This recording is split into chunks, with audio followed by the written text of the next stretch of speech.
আপোনালোকে সকলোৱে জানে যে এলায়েন্সত আমি অনুৰোধ কৰি আমাৰ প্ৰাৰ্থিত্ব দাবী কৰিবই লাগিব।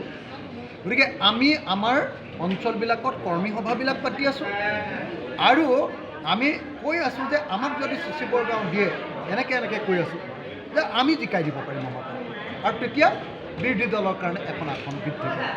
গতিকে এটা বস্তু আপোনালোকে ভুলকৈ কেতিয়াও প্ৰচাৰ নকৰিব। এইটো মই অনুৰোধ কৰিছোঁ আপোনালোকক সকলোকে যে ৰাইজৰ দলে কেতিয়াও প্ৰাৰ্থিত্ব ঘোষণা কৰা নাই, প্ৰাৰ্থীৰ নাম কোৱা নাই, এইটো সমষ্টিত খেলিমেই বুলি কোৱা নাই। আমি কৰ্মীবিলাকৰ উৎসাহ বঢ়াবৰ কাৰণে কৈছোঁ যে আমুক সমষ্টিটো আমি খেলিম, আমাৰ কৰ্মীবিলাকৰ উৎসাহ বঢ়াব।